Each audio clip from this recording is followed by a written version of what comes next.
주말을 뜨겁게 달군 알래스카 담판. 미국의 트럼프 대통령과 러시아의 푸틴 대통령이 만났습니다. 아주 거창하게 만났죠. 알래스카에서 6년 만에. 그러나 별 소득은 없었다고 합니다. 두 사람 발언 들어보시죠. I would say a couple of big ones. So there's no deal until there's a deal. And I'll of course call up President Zelensky and tell him about today's meeting. Безусловно, должна быть обеспечена и безопасность Украины. Хочется надеяться, что достигнутое нами понимание позволит приблизиться к той цели и откроет дорогу к миру на Украине.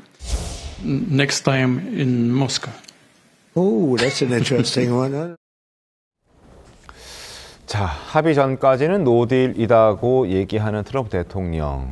어느 정도 진전은 있었다라고 얘기를 하고 있는데 휴전 없이 푸틴에 호응했다. 돈바스 양보 압박하고 있고 이거 들어줄 가능성도 있다라는 게 두 사람의 만남의 결과고 그 가운데 이제 고래 싸움의 세용의 등이 터졌죠. 젤렌스키 대통령은 아무런 소득 없이 지금 두 강대국의 결정에 끌려가야 하는 그런 상황이 됐습니다. 그러니까 일각에서는 트럼프 대통령이 처음부터 젤렌스키 말 들어줄 생각 없었고 그냥 러시아랑 거래하기 위해서 만난 것 아니냐 이런 지적들이 나와요. 어떻습니까? 네, 그렇습니다. 현재 젤렌스키 대통령이 지금까지 어떤 휴전이라든가 혹은 종전을 앞두고서 우크라이나가 원하는 조건들을 내걸었는데 그 조건들의 세부 면면을 보면은 상당히 비현실적인 면들이 좀 있었습니다. 네. 대표적으로 지금 러시아가 점령 중인 4개 주에 대한 어떤 완전한 반환을 요구를 했고요. 네. 그리고 러시아가 지금 점령 중에 있는 그 크림반도에 대한 어떤 소유권도 다시 우크라이나에 돌려주기를 원하고 있습니다.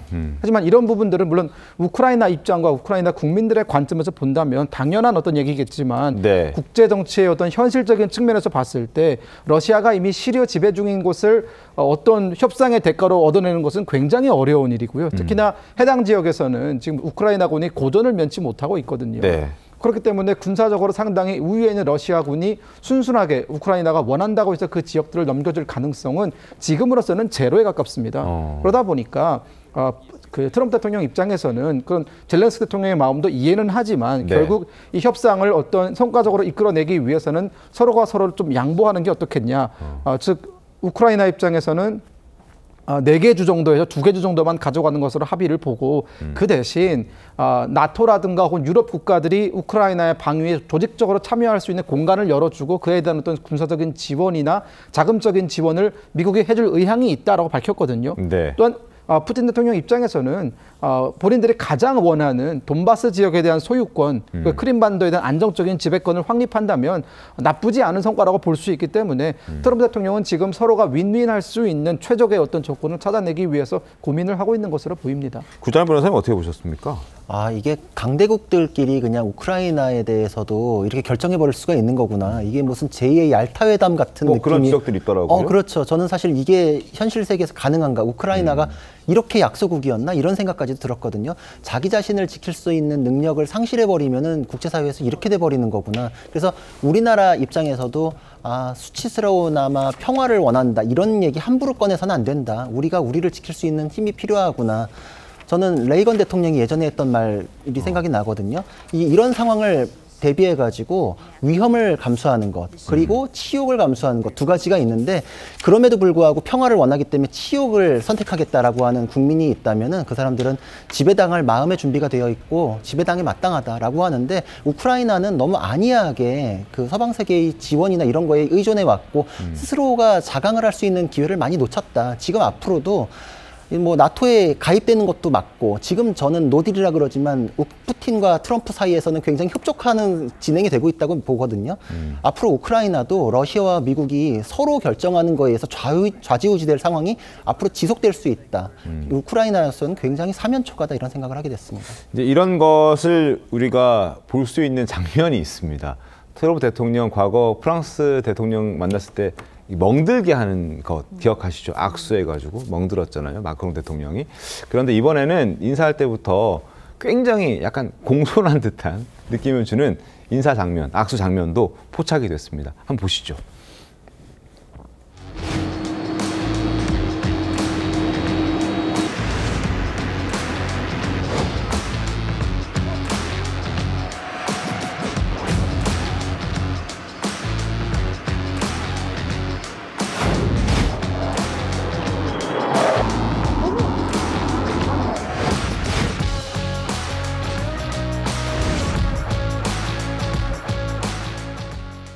자, 손을 잡아서 찐누르는 게 아니라 자신의 손바닥을 보여주면서 상대방이 내 손을 이렇게 잡을 수 있게끔 만들어주는 저 모습도 우리가 아는 트럼프의 모습보다는 좀 생소합니다. 어떻습니까, 김민희 부장님? 저는 트럼프 대통령의 어떤 이번 방문, 이번 만남을 보면서 상당히 여유 있는 모습을 좀 볼 수 있었습니다.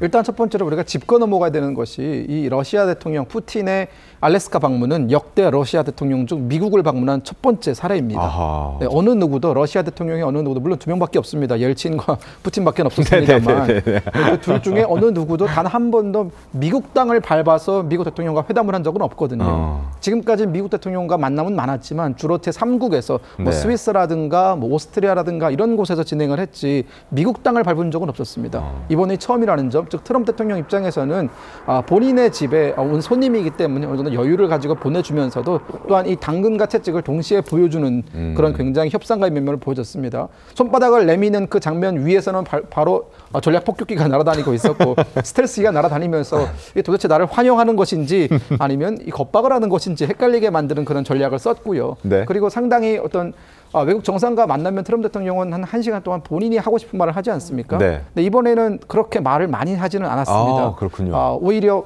푸틴 대통령한테 마이크를 양보하면서 미국에 왔으니까 한번 여러 가지 얘기를 해봐라 라고 얘기를 했고 좀처럼 영어로 말하지 않는 이 푸틴 대통령이 이번에는 영어로 Next time in Moscow 이렇게 얘기를 하면서 서로 뭐 이전에 뭐 브로맨스 관계다 이런 게 있지 않았습니까? 네. 그것이 다시 한 번 더 도드라지는 그런 장면이 아니었나라는 생각이 듭니다. 알겠습니다. 젤렌스키 마음만 타들어가겠네요.